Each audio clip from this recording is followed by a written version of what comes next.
আসসালামু আলাইকুম। ওয়ালাইকুম আসসালাম রহমতুল্লাহ বরকাতুহ। জি, জি স্যার, আমার একটি প্রশ্ন ছিল যে দুটি তো করা কোথা যাচ্ছে না, থেকে তাহলে তুমি একটি।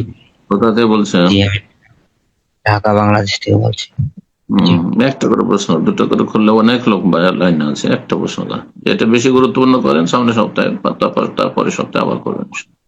জি জি জি আমি বলছিলাম যে আমরা একটা জানি যে নিজে যদি যে কোনো কাজ না করে সেটা অন্যকে বলা যায় না, সেটা বড় পাপ।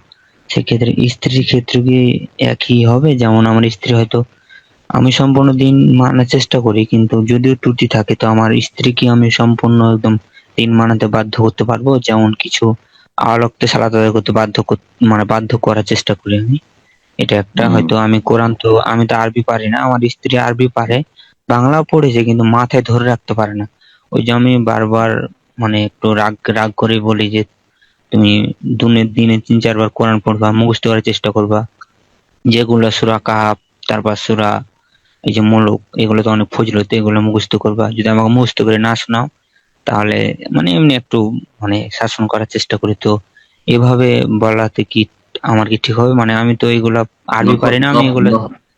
নফল কাজে শাসন করা যাবে না। ওয়াজিব ফরজ কাজে শাসন করা যাবে। ওয়াজিব ওয়াজিব ফরজ কাজের উদাহরণ দাও। হ্যাঁ, ওয়াজিব। হ্যাঁ, সালাত আদায় করে, কিন্তু সালাত আদায় ওই মানে নফল বলতে আওলাক্তে সালাত আদায় করতে একটু বাধ্য করার চেষ্টা করি যে। সুন্নাত মুস্তাহাব, ব্যাস, ওয়াজিব নয়। আওয়াল ওয়াক্তে নামাজ পড়া উত্তম, উত্তম সুন্নাত। জি, ভালো। যেহেতু বাসায় থাকে, বাসায় তো আরো সেজন্য কিছু একটু করতে হয় না। তো তোমার মা ওকে পাকশাপ করাবে, তো করতে আওয়াল ওয়াক্তে পড়বে।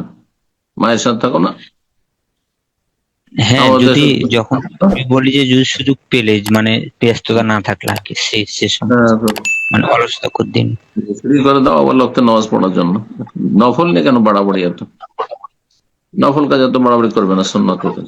হ্যাঁ, কোরআন মুখস্থ করতে হবে, চেষ্টা করবে, ভালোভাবে বুঝাবে, উৎসাহিত করবে, কিন্তু নিজেও করবে। হ্যাঁ, নিজে করলে ফলপ্রসূ হবে। ওয়াজিব ফরজ কাজে বাধ্য করা যাবে।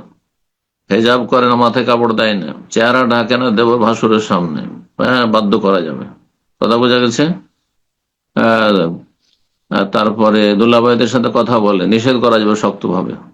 মানে দুলাভাইদের সাথে গল্প করে অথবা চেহারা খুলে তাদের সামনে যে পর্দার আড়ালে কথা বললে অসুবিধা নেই, যেখানে ফিতনার আশঙ্কা নেই, নির্জনতা নেই, লোকজনের সামনে।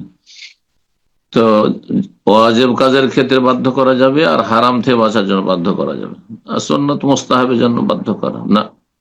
তোমাকে সোমবার রোজা রাখতেই হবে, বৃহস্পতি রোজা রাখতেই হবে করে বাধ্য করা যাবে না, ঠিক না এগুলো। ওই রকম কোরআন মুখস্থ করতে, কোরআন মুখস্থ করা মুস্তাহাব কাজ, ফরজ কাজ নয়। যদি 20টা 30টা সূরা মুখস্থ, বাবারা মুখস্থ থাকে, তারপর উৎসাহিত করতে হবে। যদি না করে আল্লাহ হেদায়েত করুক, তুমিও করো, দুজন মিলে লেগে যাও, সবচেয়ে ভালো। যে কর্মব্যস্ততা না থাকলে। আল্লাহ সকলকে তৌফিক দিচ্ছে।